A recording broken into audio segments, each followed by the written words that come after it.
El Sermón del Monte. La llave para triunfar en la vida. Emmett Fox. Prefacio. Este libro es la esencia destilada de muchos años de estudios bíblicos y metafísicos y de las muchas conferencias que he impartido. Hubiera sido tarea más fácil escribir una obra más amplia, pero mi objeto ha sido ofrecer al lector un manual práctico de desarrollo espiritual, y con tal fin he condensado todo lo posible la materia porque, como sabe muy bien todo estudiante, la concisión es indispensable para alcanzar el dominio de cualquier asunto. Que nadie imagine que es posible asimilar todo el contenido del libro en una o dos lecturas. Es necesario repasarlo muchas veces para comprender a fondo el sentido completamente nuevo de la vida y la gama de valores absolutamente originales que el Sermón del Monte presenta a la humanidad. Solo entonces se experimentará el nuevo nacimiento. El estudio de la Biblia no es distinto de la búsqueda de diamantes en África del Sur. Al principio, los exploradores hallaban solo unos pocos en el barro amarillo, felicitándose por su buena fortuna, pensando que eso sería todo lo que verían. Luego, a medida que iban cavando capas más profundas, llegaron al limo azul y quedaron maravillados al encontrar en un día tantas piedras preciosas como las que antes habían obtenido en un año, y lo que antes les había parecido una gran riqueza ahora resultaba insignificante en presencia del nuevo tesoro. De igual manera, querido lector, en tu exploración de la verdad en la Biblia, procura no quedar satisfecho ante los primeros descubrimientos espirituales, los del barro amarillo. Sigue hasta que puedas dar con el rico barro azul que se halla en el fondo. La Biblia, sin embargo, difiere de los terrenos diamantíferos por el hecho sublime de que debajo del limo azul aún quedan en ella más y más estratos.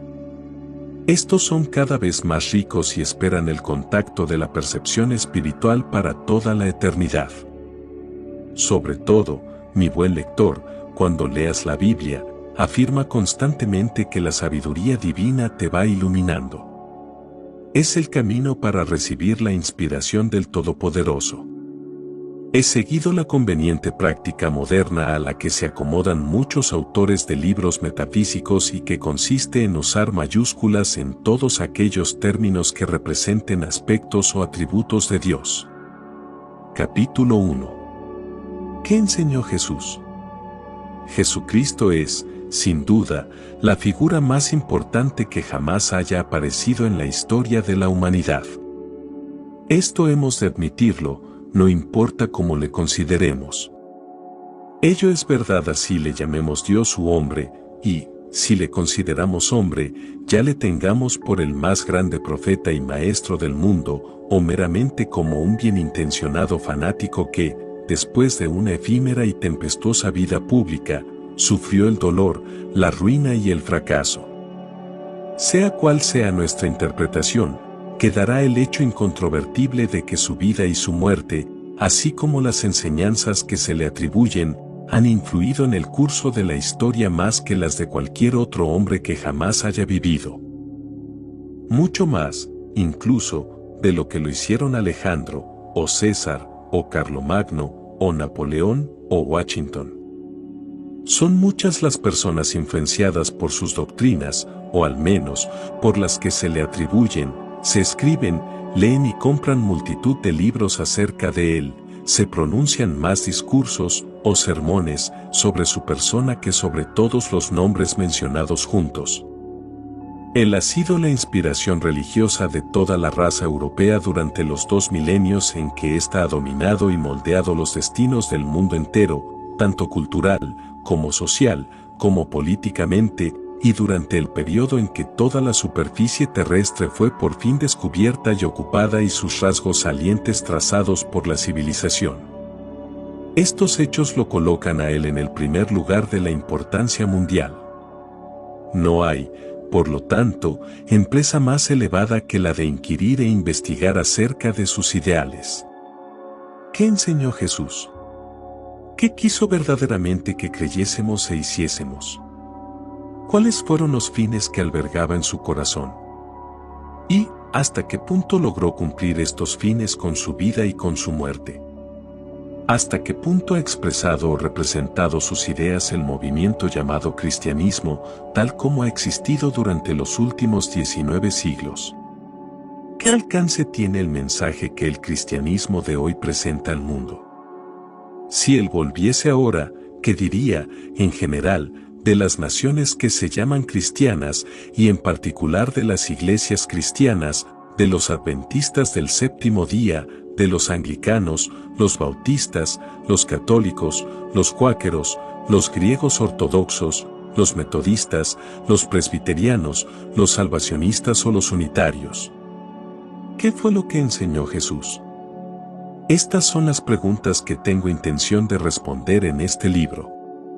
Me propongo demostrar que el mensaje que nos trajo Jesús tiene un valor único porque es la verdad, la única explicación perfecta de la naturaleza de Dios y del hombre, de la vida y del mundo, así como de la interdependencia que existe entre ellos. Y lo que es más, encontraremos que su enseñanza no es una mera apreciación abstracta del universo, lo cual solo tendría un interés académico, sino que constituye un método práctico para el desarrollo del alma, un método que nos sirve para reformar nuestra vida y nuestro destino, de manera que podamos hacer de ellos lo que queramos. Jesús nos explica lo que es la naturaleza de Dios y lo que es nuestra propia naturaleza, nos habla del significado de la vida y de la muerte, nos enseña por qué cometemos errores, por qué caemos en la tentación, por qué enfermamos y nos empobrecemos, por qué nos hacemos viejos, y, lo que es más importante, nos dice cómo pueden ser vencidos todos estos males, y cómo podemos traer salud, felicidad y prosperidad verdadera a nuestras vidas y a la vida de los que nos rodean, si ellos lo desean. Realmente, lo primero que tenemos que comprender es un hecho de importancia fundamental, porque significa romper con los puntos de vista ordinarios de la ortodoxia. La verdad es que Jesús no enseñó teología alguna. Su enseñanza es enteramente espiritual o metafísica. El cristianismo histórico, desafortunadamente, ha puesto su mayor atención en las cuestiones teológicas y doctrinales, las que, por extraño que parezca, no tienen nada que ver con la enseñanza evangélica en sí. Mucha gente sencilla se sorprenderá al comprobar que todas las doctrinas y teologías de las iglesias son invenciones humanas, nacidas en la mente de sus autores e impuestas a la Biblia desde fuera. Pero es así. No hay absolutamente ningún sistema teológico o doctrinal que pueda ser hallado en la Biblia, sencillamente ninguno. Personas honradas que sintieron la necesidad de obtener cierta explicación intelectual de la vida, creyendo también que la Biblia era una revelación de Dios al hombre, llegaron a la conclusión de que una debía encontrarse dentro de la otra, y luego, más o menos inconscientemente, se pusieron a crear aquello que querían encontrar. Pero les faltaba la llave espiritual y metafísica. No estaban afirmados sobre lo que podemos llamar base espiritual, y en consecuencia buscaron una explicación de la vida puramente intelectual o tridimensional, y es imposible explicar la existencia con semejante criterio. La explicación verdadera de la vida del hombre descansa en el hecho de su entidad esencialmente espiritual y eterna, y en que este mundo, y la vida que intelectualmente conocemos, no son más que lo que muestra un corte en sección de la verdad completa acerca de él. Y un corte en sección de cualquier cosa, sea una máquina o un caballo, no puede darnos ni tan siquiera una explicación parcial de lo que es el todo.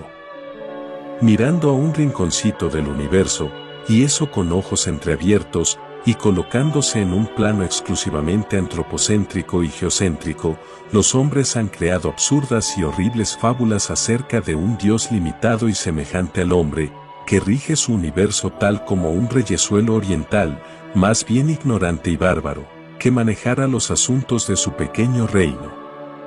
A este ser así creado se le atribuyen toda suerte de flaquezas humanas, tales como la vanidad, la inconstancia y el rencor. Luego surgió una leyenda forzada e inconsecuente acerca del pecado original, la expiación por la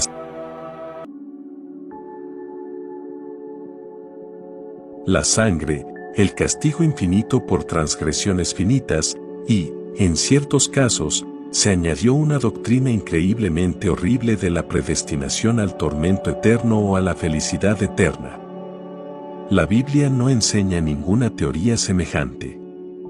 Y si estuviera en los objetivos de la Biblia sostener tal cosa, ello aparecería claramente expuesto en algún capítulo u otro, pero no es así.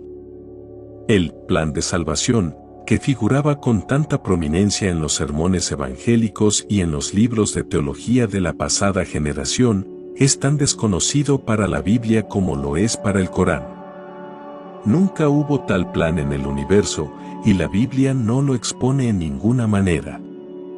Lo que ha sucedido es que algunos textos oscuros del Génesis, ciertas frases sacadas acá y allá de las epístolas de San Pablo y unos cuantos versículos aislados de otras partes de las Sagradas Escrituras, han sido entresacados y reunidos por los teólogos para sostener la clase de doctrina que a su parecer debería encontrarse en la Biblia. Jesús desconocía todo esto. Claro está que él no es en modo alguno como Peliane o un optimista. Nos advierte, no ya una vez sino muchas, que la obstinación en el pecado trae en verdad muy serias consecuencias y que el hombre que perdiere la integridad de su alma, aun cuando ganare el mundo entero, resulta extremadamente necio. Por otra parte, nos enseña que somos castigados a causa de nuestros propios errores, o mejor aún, son nuestros propios errores los que nos castigan. Jesús nos enseña también que cada hombre o mujer, por encenegados que estén en lo impuro y malo, tienen acceso directo a un Dios de misericordia, paternal y todopoderoso, quien los perdonará y les proporcionará su propia fortaleza para ayudarles a descubrirse de nuevo a sí mismos, 77 veces si es necesario. Jesús ha sido también mal comprendido y mal representado en varias otras maneras. Por ejemplo, no hay ningún fundamento en su enseñanza sobre el cual establecer determinada forma de eclesiasticismo, jerarquía o tal o cual sistema ritualista. Él no autorizó semejante cosa, y, de hecho, todo el contenido de su pensamiento es definitivamente antieclesiástico. A través de toda su vida pública lo vemos frente a los clérigos y demás oficiales religiosos de su propio país. Por eso ellos se le opusieron y lo persiguieron después, llevados por un instinto de propia conservación. Instintivamente sintieron que la verdad, tal como él la exponía, anunciaba el fin de su poderío, y más tarde le hicieron matar. Él pasó por alto la pretendida autoridad que tenían ellos como representantes de Dios, y hacia su ritual y ceremonias no mostró otra cosa que impaciencia y desprecio.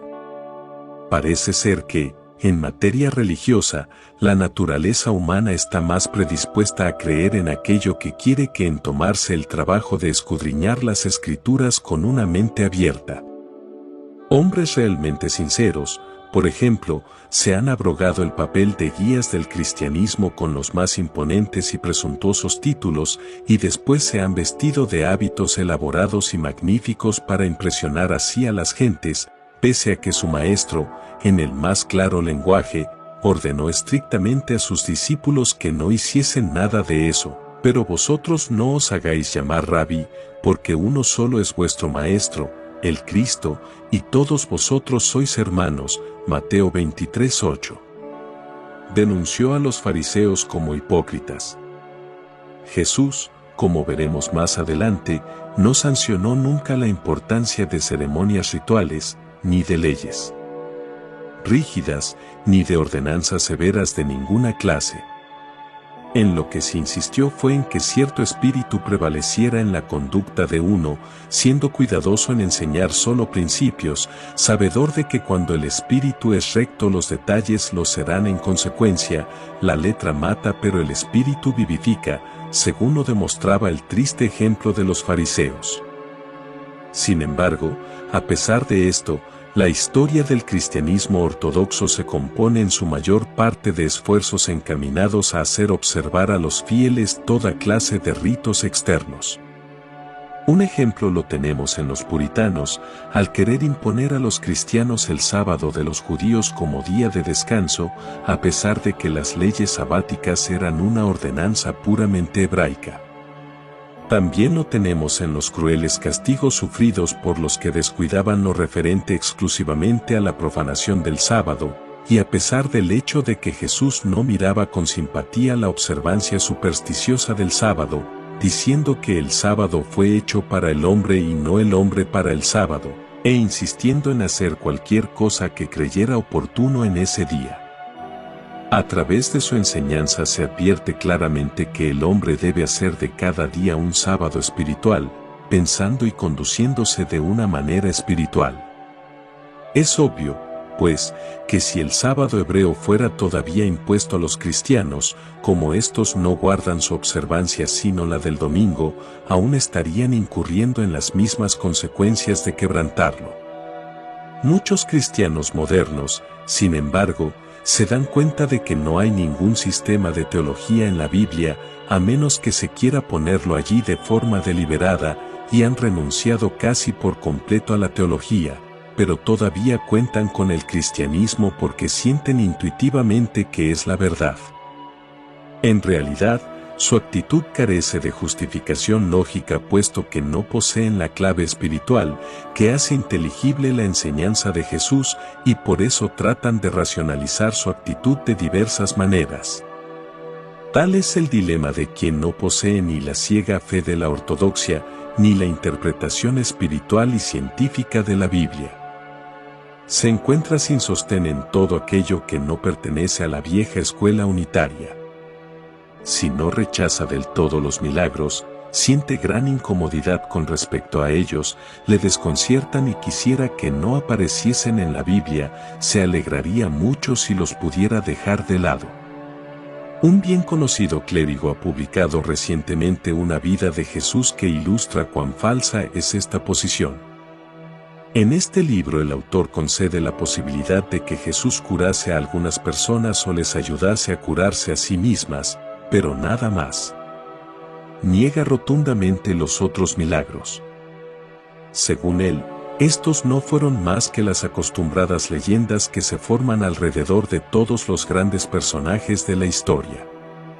Cuando ocurría la tempestad en el lago, por ejemplo, los discípulos se hallaban en extremo asustados hasta que se acordaron de Jesús, y este pensamiento solo sirvió para calmar sus temores.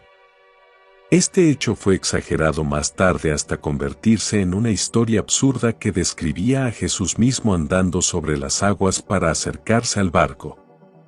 En otra ocasión, sigue el mismo autor, parece que Jesús reformó a un pecador, levantándole de una sepultura de pecados, y esto, años después, llegó a ser una leyenda ridícula en que se relata la resurrección de un muerto. Otra noche, mientras Jesús oraba fervorosamente, su rostro se iluminó con un extraordinario resplandor, y Pedro, que se había dormido, se despertó sobresaltado. Años después Pedro refería, en un cuento confuso, cómo le pareció ver a Moisés en aquella ocasión. Así se creó la leyenda de la transfiguración, y tal es el origen de otros y otros ejemplos semejantes. Por supuesto, debemos escuchar con compasión los argumentos sinceros de un hombre que se haya impresionado por la belleza y el misterio de los evangelios, pero, faltándole la clave espiritual, cree sentir que su sentido común y toda la erudición científica de los hombres están en contradicción con el contenido de esos evangelios. Pero no es tan sencillo. Si los milagros no sucedieron realmente, todo el resto de los evangelios pierde su significación real. Si Jesús no creyó que fuesen posibles, tratando de llevarlos a cabo, nunca, es cierto, por ostentación, pero si constante y repetidamente, si él no creyó y enseñó muchas cosas en franca contradicción con la filosofía racionalista de los siglos XVIII y XIX, entonces el mensaje de los evangelios es caótico, contradictorio y carente de todo significado. No podemos eludir este dilema diciendo que Jesús no estaba interesado en las creencias y supersticiones de su tiempo, y que las aceptó más o menos pasivamente porque lo que le interesaba en verdad era el carácter. Este es un argumento débil,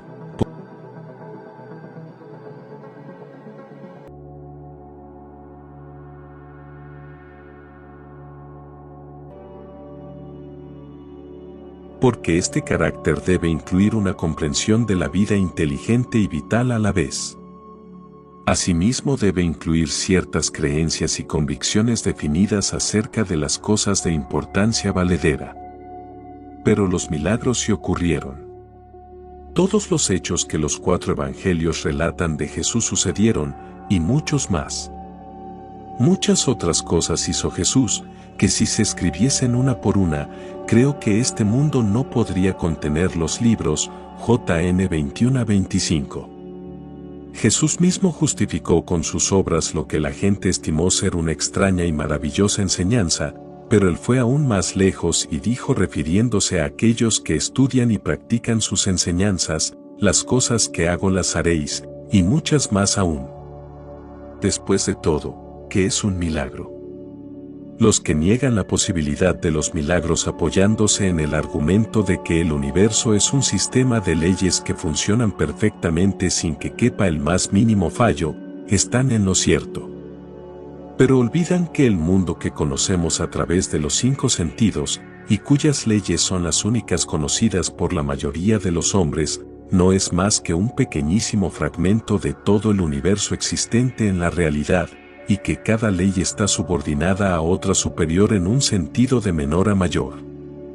Ahora bien, el recurrir de una ley inferior a otra superior no es realmente quebrantar la ley, porque la posibilidad de tal cosa cabe dentro de la Constitución Suprema del universo. Por eso, en el sentido correcto de lo que la violación de una ley implica, los milagros no son posibles. Empero en el sentido de que todas las leyes ordinarias y las limitaciones corrientes de lo físico pueden ser abrogadas y contrarrestadas por algo más alto que las comprenda, los milagros, en el sentido coloquial de la palabra, no solamente son posibles sino que pueden ocurrir y ocurren.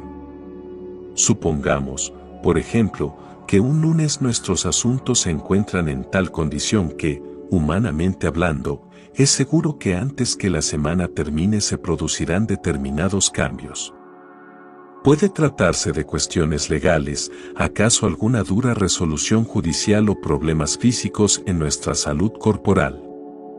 Puede que una alta autoridad médica haya decidido que es indispensable una operación muy delicada, o aún más, que estime su deber decir al paciente que no hay esperanzas de que recobre su salud. Ahora bien, si en presencia de tales condiciones el sujeto en cuestión puede elevar su conciencia por encima de las limitaciones del plano físico, lo cual no es más que una enunciación científica de lo que hacemos cuando oramos, las condiciones de ese plano serán cambiadas, y de un modo del todo imprevisto e imposible normalmente, las trágicas consecuencias esperadas se desvanecerán. La sentencia legal no se pronunciará. El paciente se recuperará en lugar de tener que sufrir la operación o de morir, y las cosas se arreglarán para el provecho de todos. En otras palabras, los milagros, en el sentido corriente de la palabra, pueden suceder y, en efecto, suelen suceder como resultado de la oración. La oración tiene realmente el poder de cambiar las cosas. Sí, gracias a la oración, las cosas pueden venir en forma muy diferente a como hubieran venido de no haberse orado. No importa cuál sea la dificultad que enfrentamos, no importan las causas que la hayan producido. Suficiente oración barrerá la dificultad, solamente debemos ser perseverantes en nuestra apelación a Dios. La oración, sin embargo, es al mismo tiempo una ciencia y un arte, y fue a la enseñanza de esta ciencia y de este arte que Jesús dedicó la mayor parte de su ministerio. Los milagros de los evangelios sucedieron porque Jesús tenía aquella comprensión espiritual que le daba un poder en la oración superior al que nadie había tenido jamás. Encontramos otro intento de interpretar los evangelios digno de tomarse en cuenta, que es el de Tolstoy. Este trató de presentar el Sermón del Monte como una guía práctica de vida, tomando sus preceptos literalmente y pasando por alto la interpretación espiritual de la cual no era consciente. Asimismo hizo exclusión del plano del espíritu en el cual no creía. Aceptando de la Biblia solo los 4 evangelios y suprimiendo de ellos los milagros, hizo un esfuerzo tan heroico como vano de armonizar cristianismo y materialismo, y, por supuesto, fracasó. Su verdadero lugar en la historia resulta así no el del fundador de un nuevo movimiento religioso, sino el del genio cuyo anarquismo práctico abrió el camino a la revolución bolchevique tal como Rousseau preparó el advenimiento de la Revolución Francesa. Es la clave espiritual lo que revela el misterio del contenido de la Biblia en general, y de los evangelios en particular.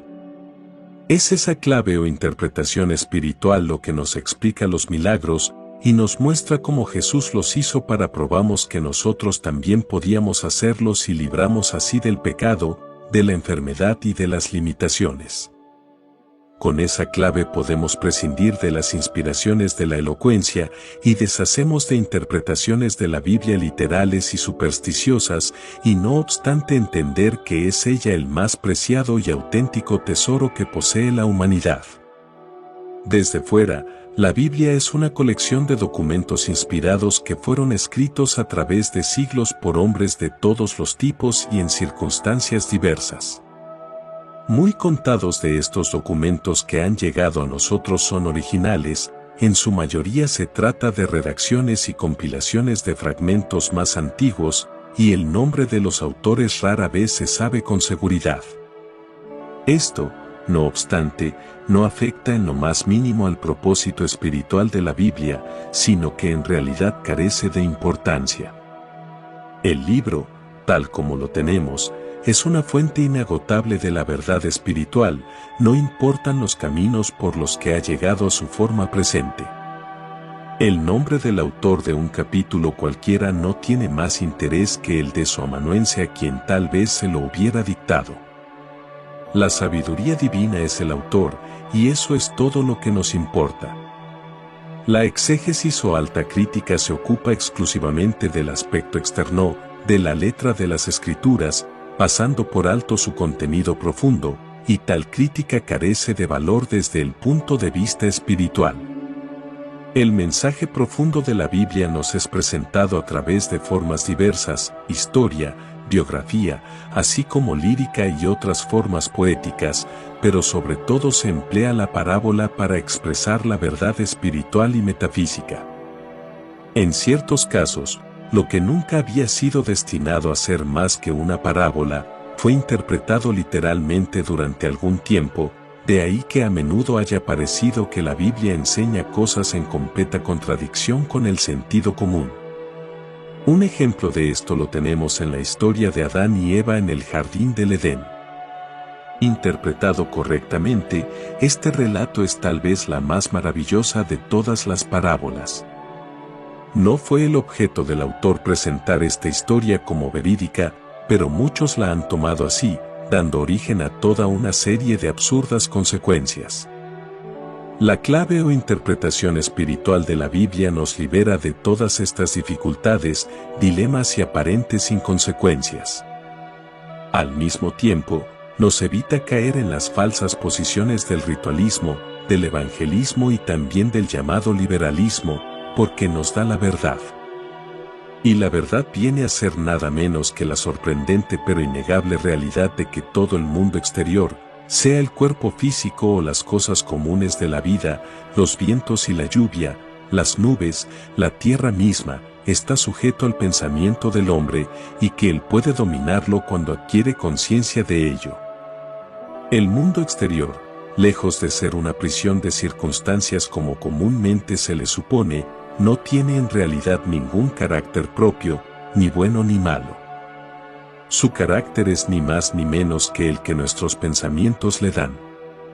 Es plástico a nuestro pensamiento, cuya forma toma, y ello es cierto, entendámoslo o no, querámoslo o no.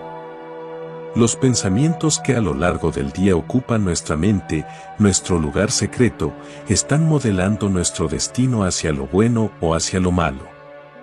Verdaderamente, toda la experiencia de nuestra vida no es más que la proyección externa de nuestro pensamiento. Ahora bien, está en nosotros elegir la clase de pensamientos que albergamos en nuestro receptáculo mental. ¿Acaso sea difícil cambiar el rumbo ordinario de nuestro vicioso modo de pensar, pero puede hacerse? Podemos escoger la índole de nuestros pensamientos y en efecto, siempre lo hacemos así. Por consiguiente, nuestras vidas son justamente el resultado de nuestra selección mental. Son, por lo tanto, la hechura de lo que nosotros mismos hemos dispuesto, y en consecuencia, existe perfecta justicia en el universo. No existen sufrimientos como consecuencia del pecado original de otro, sino que recogemos la cosecha que nosotros mismos hemos sembrado. Poseemos libre albedrío, pero este albedrío descansa en nuestra selección mental. Tal es la esencia de lo que Jesús enseñó. Ello es, como veremos, el mensaje fundamental de toda la Biblia, pero no está expresado con igual claridad a través de toda ella. En los primeros fragmentos del libro brilla tenuemente como la luz de una lámpara envuelta en velos, pero a medida que pasa el tiempo los velos van desapareciendo sucesivamente y la claridad de la luz va haciéndose más fuerte hasta llegar a los pasajes de Jesucristo en que la luz alcanza su máxima pureza y resplandor. La verdad nunca cambia, lo que cambia es la comprensión que de ella tienen los hombres. A través de los siglos esta comprensión ha ido mejorando. En verdad, lo que llamamos progreso no es más que la expresión exterior correspondiente a la idea cada vez más adecuada y amplia que se van formando los hombres de Dios. Jesucristo recapituló esta verdad, la enseñó cabalmente y a fondo, y sobre todo la encarnó, es decir, la demostró en su propia persona. Ahora muchos de nosotros podemos comprender intelectualmente lo que debe significar la plenitud de este mensaje, de lo que sucedería si se llegara a alcanzar una comprensión completa del mismo. Pero lo que podemos demostrar es algo muy diferente. Aceptar la verdad es el primer paso, pero poco hemos adelantado hasta que no la probemos en nuestras acciones cotidianas. Jesús demostró todo lo que enseñó, hasta la victoria sobre la muerte en lo que llamamos la resurrección. Por razones que no viene al caso explicar aquí, sucede que cada vez que superamos una dificultad por medio de la oración prestamos una ayuda a toda la raza humana en general, presente, pasada y futura, y la ayudamos a vencer esa misma clase de dificultad en particular.